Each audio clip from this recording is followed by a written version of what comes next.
जी किसी को सफ़ा ना मिलाओ। Kabil limited is in the process of finalizing its financial statement for the year ended 31/19। Following assets as at 31 December 2018 were as follows. Cost आ रही है 750, अकामुलेटेड अमोर्टाइजेशन 75, ERP सॉफ्टवेयर आ रहा है 200, अकामुलेटेड अमोर्टाइजेशन या इम्पेयरमेंट 80, यूजफुल लाइफ 7 साल है और 8 साल है। और हमारा ईयर एंड फिर कौन सा होगा ऑब्वियसली नोट बनाने के लिए 31/12/2019। तो ये मेरे ख्याल से फिर सारे ओपनिंग बैलेंसेज हैं, ये ओपनिंग बैलेंसेज हैं 31 दिसंबर 2018 के। मैं नोट तो नहीं बनाऊंगा, मैं सिर्फ एडजस्टमेंट्स की आपको डबल एंट्रीज करवा दूंगा या समझा दूंगा। Cost income on development of product design. अच्छा पहले एक आसान एडजस्टमेंट करते हैं, जरा आसान से मीन्स मजे की एडजस्टमेंट। ये जरा 0.4 पहले करवा दें, रनिंग में आ जाए ताकि आपका स्टैंडर्ड। हमारे साल के जल्दी जल्दी बताएं। पहले दिन हमने क्या खरीदा है, तो इसका ओपनिंग बैलेंस क्या लेंगे, एक्सेलेंट। नोट बनाते हुए ओपनिंग बैलेंस 0। कितने का खरीदा है, 600 का। लाइफ कितने साल, 5 साल। भाई अटेंटिव रहो यार, लाइफ 5 साल। QL made an initial payment of 100 million and remaining amount will be paid in 2 equal installments on यकम जनवरी 20 and यकम January 21।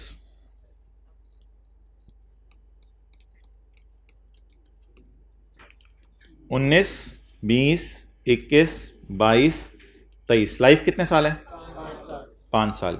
Acquired a licence for 600 for a period of QL made an initial payment of 100 and the remaining amount, remaining कितनी है, 400 कहां से हो गई, remaining amount कितनी है, 500। The remaining amount will be paid in 2 equal instalments on यकम January 20 and यकम January 21। Cash price equivalent of the licence is 520 million। भाई भाई किधर देख रहा है यार, अबे किधर देख रहा है, उधर उधर इनको सफा दे रहे हैं। अच्छा इधर देखो, cash price equivalent is 520 million। जी बिल्कुल एक्सीलेंट, आपने सही बोला है, पीवी होगी ये। यार डिस्काउंट रेट देना या तो सवाल, अगर डिस्काउंट रेट दे दो सऊदी किंग की तरह, जैसे या मजदूरों की तरह जो पेमेंट करनी है उसकी हम डिस्काउंटिंग करें, क्योंकि याद रखिएगा इंटेंजिबल्स में भी इसी तरह होता है, टेंजिबल्स में भी इसी तरह होता है। अगर आपने लेट करके पैसे देने हैं तो उनकी क्या निकालनी पड़ेगी, पीवी। अब टोटल तो 600 देने हैं, लेकिन अगर आज दे दूं तो कितने देने हैं, 520।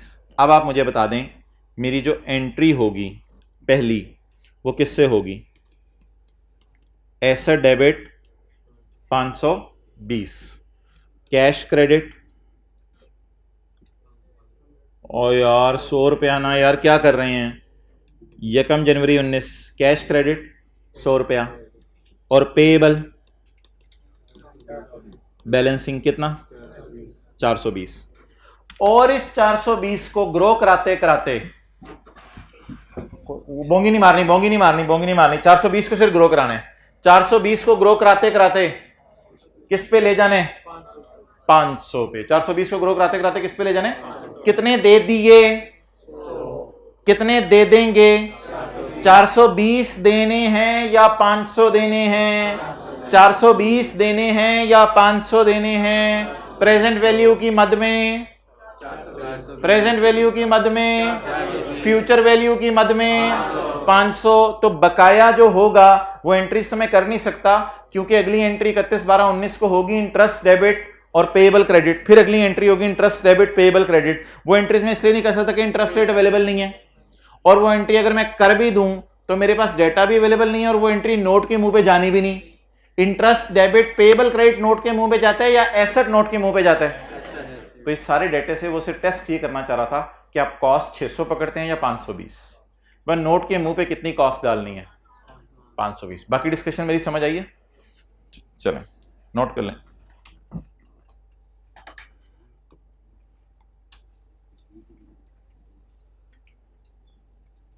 तो अगली एंट्रीज क्या होंगी बोलें, वही जिस तरह डीकमीशनिंग में होती थी यार, डीकमीशनिंग की तरह, interest expense debit payable credit. लेकिन क्या मुझे क्या अवेलेबल नहीं है, रेट अवेलेबल नहीं है। और मैंने 600 पे एसेट क्यों नहीं रिकॉर्ड किया? क्योंकि उसने खुद ही कैश प्राइस इक्विवेलेंट दे दिया। कैश प्राइस इक्विवेलेंट का क्या मतलब है? अगर आज पैसे दे दूं तो कितने देता? डन जी। अब बता दें एसेट डेबिट कितने से करना है? बस 520। तो नोट में 520 डाल दीजिएगा, 600 नहीं डालना गलती से। 520 और 600 का डिफरेंस 80 रुपए इंटरेस्ट के नाम से रिकॉर्ड होगा। Next, on expiry of 5 years, 5 साल खत्म होने के बाद, यानी 2023, 5 साल, द लाइसेंस इज रिन्यूएबल। याद आ रही हैं चीजें कुछ? Licence licence is renewable for a further period of 5 years, for a further period of 5 years।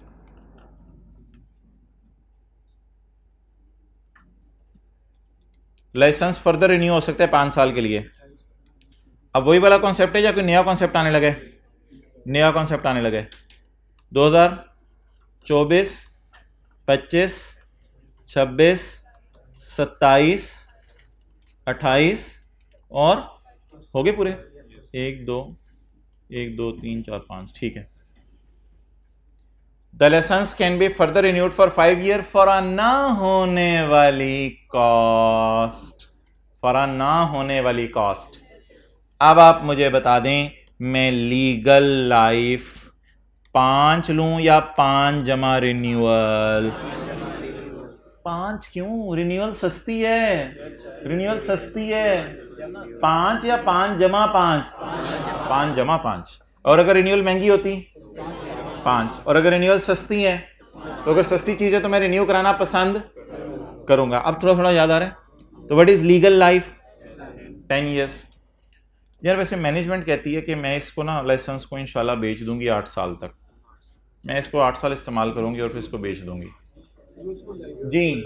Useful life, useful life, useful life. मेरा इरादा है कि मैं इसे 8 साल बाद बेच दूंगी, यानी 19, 20, 21, 22, 23, 24, 25, 26 इस्तेमाल करके इसको मैं बेच दूंगी। ये कौन सी होगी जी? कितने साल? 8 साल। शॉर्टर बोलें 8। आखिरी लाइन पढ़ लें। कोई 2-3 कॉन्सेप्ट रिवाइज हो गया ये 38 के आखिरी। एक्टिव मार्केट कोई नहीं है, तो क्यूएल ने अंदाजा लगाया है कि रेजिडुअल वैल्यू 80 या 60 है। भाईजान रेजिडुअल वैल्यू 2 सूरतों में लेनी थी सिर्फ। इधर there is an active market, सवाल कह रहे हैं एक्टिव मार्केट नहीं है। मेरे बेचने की नीयत है वैसे, लेकिन मार्केट एक्टिव इसकी कोई नहीं है। और कमिटमेंट में थर्ड पार्टी तो सवाल बताएगा, किसी और पार्टी ने वादा कर लिया कि चलते इसमें इतने में ले लूंगी, तो ना कमिटमेंट बाय थर्ड पार्टी और ना, तो इज रेजिडुअल वैल्यू 0। अब करना क्या? सिंपल, कॉस्ट को पकड़ना है 520 को और डिवाइड किससे कर देना है? 8 से। बस 520 को एसेट में डाल देना है और 520 डिवाइड बाय 8 को अमोर्टाइजेशन में डाल देना है। और ये 3-4 कॉन्सेप्ट इसमें छोटे छोटे उसने टेस्ट कर लिया आपके। Okay, point 1, cost incurred on development of product design was capitalized in पिछला साल। ये कैपिटलाइज किस साल हुआ जी? पिछले साल। तो अल्लाह का शुक्र है पिछले साल कैपिटलाइज भी हो गया, अमोर्टाइज भी हो गया है, तो 750 होगा, तो शायद 10 से डिवाइड किया, शायद 1 साल की भी अमोर्टाइजेशन चार्ज हुई है। बज़ाहिर तो मुझे ऐसा ही लग रहा है, ऐसा ही है ना। तो cost incurred on development design was capitalized in पिछला साल। The competition for the product is increasing. QL has estimated that following net cash inflows from the product, QL expect कर रही है कि नेट कैश इनफ्लोज जो है product से ये हैं। अच्छा मुझे ये बताएं कि किस किस साल अब कैश फ्लोज एक्सपेक्ट करें हम? सिर्फ नेट कैश फ्लो का मतलब मैंने आपको बताया था कि सवारियों को बिठाना है बस पे। पहली क्लास हमारा लेक्चर 1 जब आप तैयार होके आए थे, तो लेक्चर 1 में आपको बताया था कि सवारियों से किराया आना है और पेट्रोल का खर्चा जाना है। ये वाला डेटा यूज होते हैं ना फ्यूचर वैल्यूज को इन यूज निकालने के लिए। Value in use, value if I use, if I sell. कोई बातें याद आ रही हैं? अगर रखूं, अगर बेचूं। अच्छा जी, आप बता दें जी, हम किधर खड़े हैं? 31/12/2019 का सवाल सॉल्व कर रहे हैं। तो 31/12/2020 में भी ये हमें फायदा देगी चीज, 21 में भी, 22 में भी, 23 में भी, 24 में भी।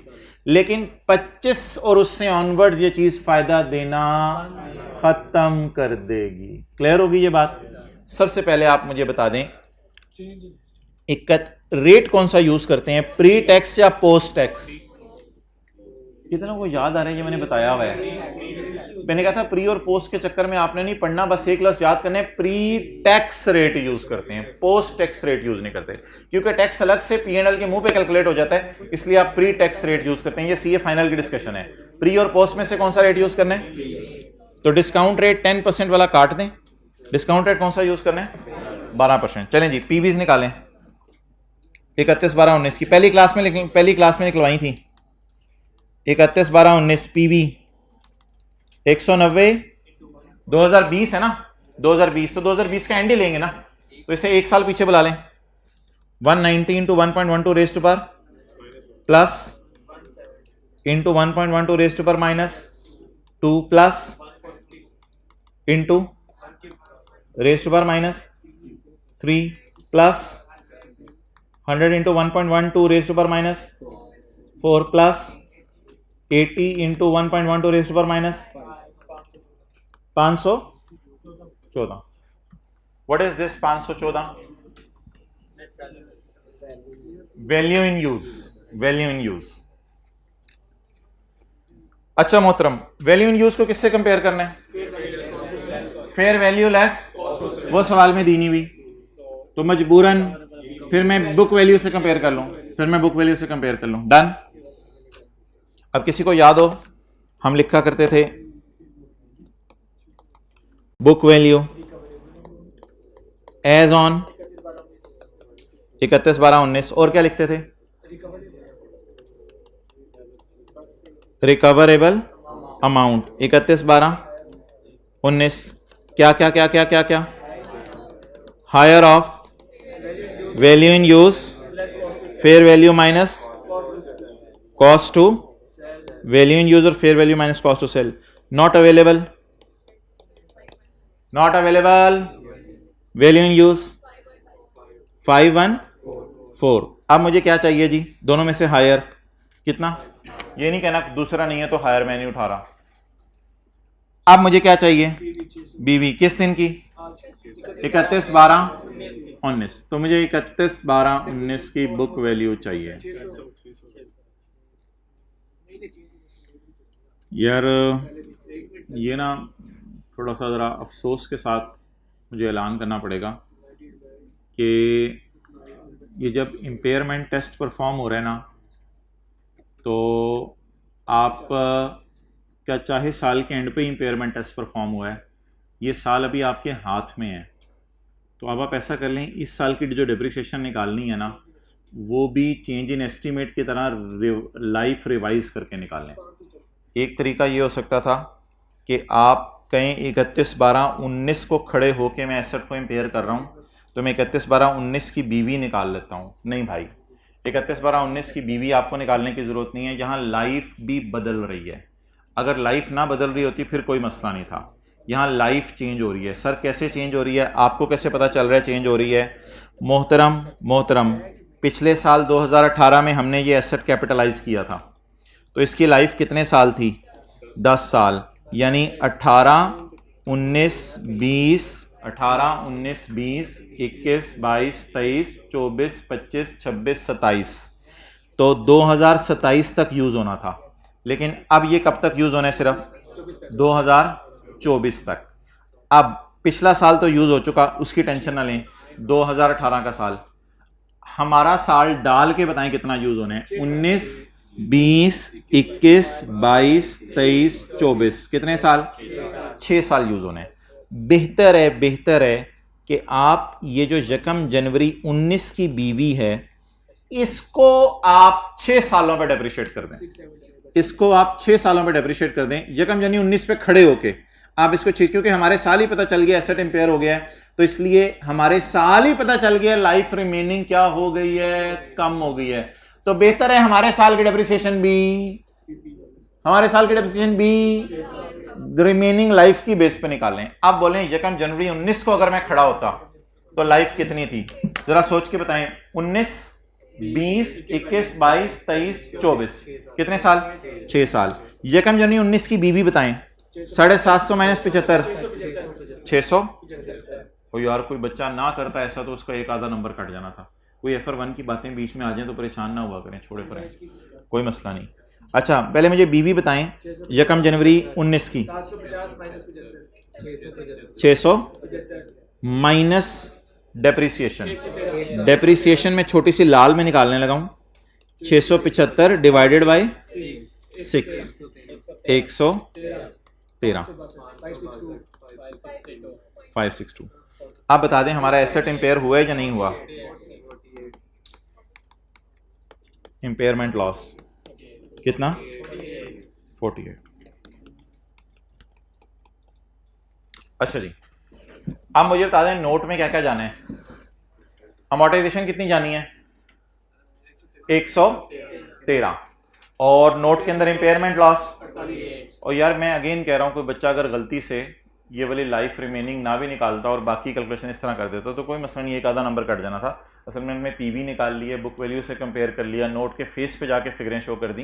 तो ये कोई इक्का दुक्का कॉन्सेप्ट अगर कोई FR1 का पीछे आ जाता है तो इसके कितने मार्क्स होने हैं? आगे मैं तो खुद कहा 7-8 नंबर से ज़्यादा आ नहीं सकता, और जो आता है वो मेरे ख्याल से पास का तजर्बा 2-3-4 नंबर का आता है, कोई ज़्यादा नंबर का आता भी नहीं पिछले में से।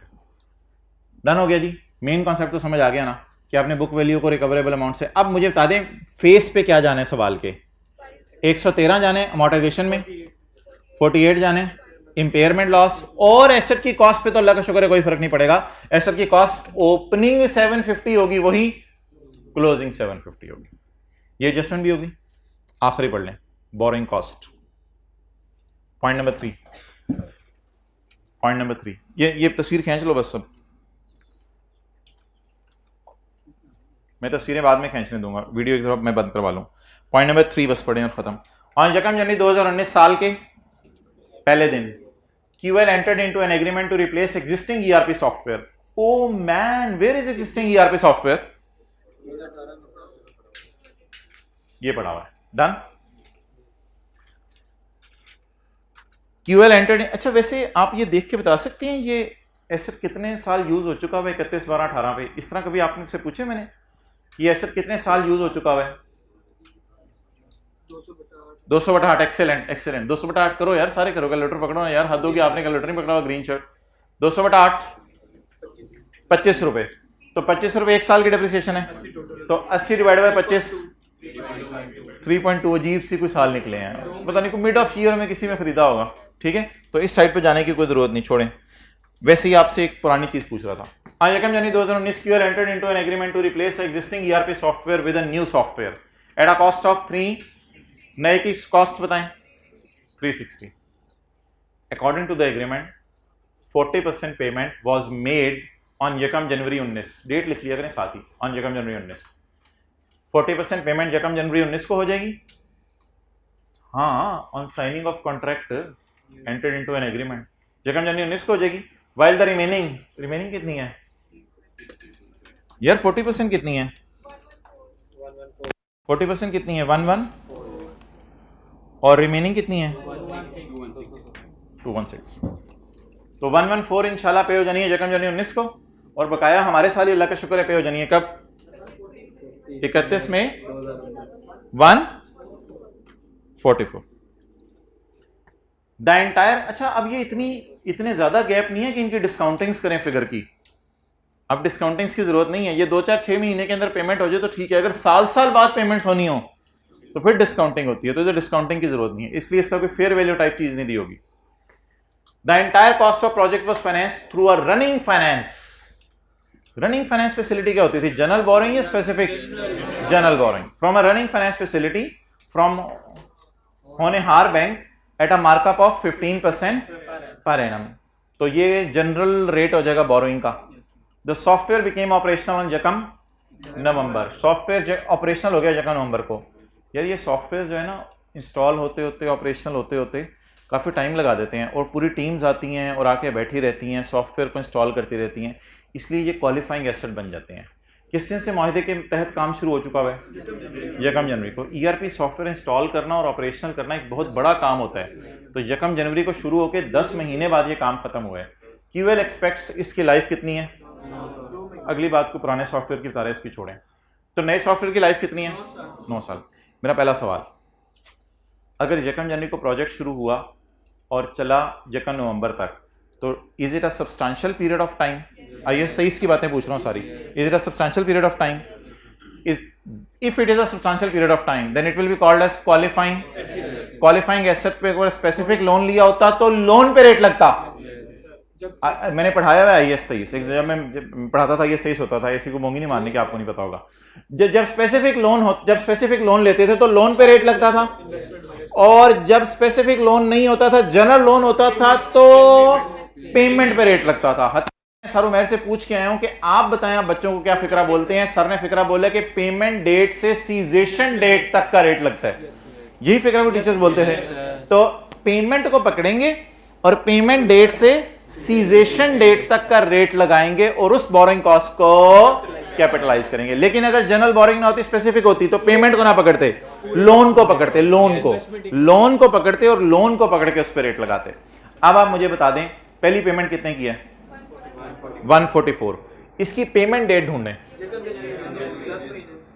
1 जनवरी. और प्रोजेक्ट की सीजेशन डेट 1 नवंबर. तो इस पे कितने महीने का रेट लगेगा? अच्छा जी, IAS 23 क्या कहते हैं? एसेट की कॉस्ट कैसे निकलेगी? परचेज प्राइस कितनी? टोटल बता दें. 360. इसमें क्या ऐड करो? Interest, borrowing cost. जी, पहली वाली पेमेंट कब हुई है? लोन पे रेट लगाना है, पेमेंट पे कितनी? Into 15% into 10/12. दूसरी पेमेंट इंटू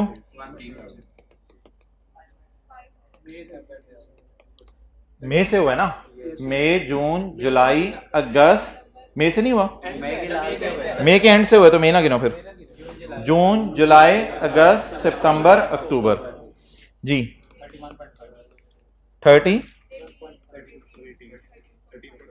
13.5.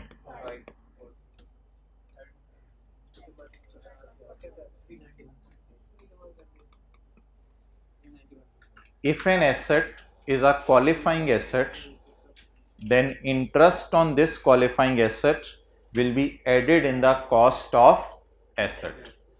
इसे कहते हैं बोरोइंग कॉस्ट कैपिटलाइज करना. क्लियर? तो अब बता दें, फेस के मुंह पर एडिशंस कितनी रिकॉर्ड होंगी? 391.5. अच्छा जी, अगला मसला बस एक रह गया, पुराने की डेप्रिसिएशन और नए की डेप्रिसिएशन. तो पुराने और नए की अमोर्टाइजेशन डेप्रिसिएशन देख लेते हैं. अच्छा, अगर सवाल साइलेंट होगा ना, तो पुराने को आपने तब तक इस्तेमाल करना है जब तक नया इंस्टॉल ना हो जाए. नया इंस्टॉल हो जाए, पुराने को डी इंस्टॉल कर दें. लेकिन अगर सवाल कुछ ऐसा नहीं कह रहा, तो फिर पुराना अगर इस्तेमाल करना है, तो कुछ लोग पुराना इसलिए चलाते रहते हैं ताकि नए से लोग अवेयर हो जाएं, तो पुराना भी कुछ ऐसा चलाते रहते हैं. फिलहाल नए की अमोर्टाइजेशन निकलवा दें ताकि आसान सी एक फिगर पहले मैंने निकल आए. नए की लाइफ बताएं. 9 साल है, लेकिन 9 से डिवाइड करके तो 1 साल की अमोर्टाइजेशन निकलेगी ना. तो divided by 9 multiplied by November December into 2/12. ये किसकी अमोर्टाइजेशन निकलेगी? नए की. पुराने की निकाल दें और छुट्टी. यार ये भी कोई उसी टाइप का कॉन्सेप्ट है जो थोड़ी देर पहले कराया है. पुराने की अमोर्टाइजेशन, ये भी कोई उसी टाइप का कॉन्सेप्ट है. लाइफ इसकी कम हो गई है, ये भी कोई उसी टाइप का कॉन्सेप्ट है. इसकी अमोर्टाइजेशन जरा निकलवा दें मुझे. अगले साल के एंड तक हमने यूज करना है ये. अगले साल के एंड तक हमने यूज करना है. चले मैं आपको मजे की रिवीजन करवा देता हूं इसकी. मुझे ये बताएं, 2019 और 2000 माना कि हमारे साल के एंड पे खड़े होकर शायद पता चला कि इसकी लाइफ अब सिर्फ 1 साल रह गई है. लेकिन अगर हमारा साल हमारे हाथ में है, तो फिर हमारे साल की अमोर्टाइजेशन भी उसी बेस पे निकाल लें. तो 1 जनवरी 19 को इसकी बीवी बताएं इज इक्वल टू 100. आप बता दें इसने खत्म कितने सालों में हो जाना है? हमारे साल के शुरू में खड़े होकर रिमेनिंग लाइफ 2 साल. तो 120 डिवाइडेड बाय 2 बस. नहीं, the software became operational on 1 नवंबर. मोहतरम, ये 31 दिसंबर 20 तक यूज होते रहने, बस पुराना यूज होते रहने. नए के आने से पुराने पे फर्क पड़ने. राइट। हाँ हाँ, वो रिप्लेस करेगा, लेकिन रिप्लेस आहिस्ता आहिस्ता इन्होंने करवाना है ना। रिप्लेस इन्होंने ऐसा, एक मिनट, अगर इन्होंने रिप्लेस करा देना है तो फिर अगले साल के एंड तक इससे क्या करना है? एक मिनट, 1 बाय 1 चलें। अगर इन्होंने नहीं, एक मिनट, अगर इन्होंने रिप्लेस करा देना है, मुझे ये बात समझ आ रही है कि नया हमने यहां से यूज करना शुरू करना है और 9 साल तक चलाते रहना है, और जो पुराना है उसने नए को रिप्लेस करना है, लेकिन फिर भी ऑर्गेनाइजेशन एक्सपेक्ट कर रही है कि मैं पूरा इस साल भी चलाऊंगी और पूरा 31 दिसंबर 20 तक भी चलाऊंगी। अगर मैं 31 दिसंबर 20 तक चलाने की नीयत रखता हूं तो 19 में क्या थोड़े से महीने चलाऊंगा और थोड़े से महीने नहीं चलाऊंगा? जब वो आ जाएगा तब भी तो मैंने उसे चलाते ही रहना है। तो बजाहिर 2 साल पूरे के ऊपर डिवाइड बाय 2 करेंगे, किसको? 120 को डिवाइड बाय 2 करेंगे, कितनी अमॉर्टाइजेशन आ जाएगी? 60 रुपये। चलें जी, अब मैं डायग्राम्स की तस्वीरें खिंचवा दूं, ऑनलाइन वालों ने तो कर ली होंगी, आप वीडियो बंद कर दो बस, ओवर।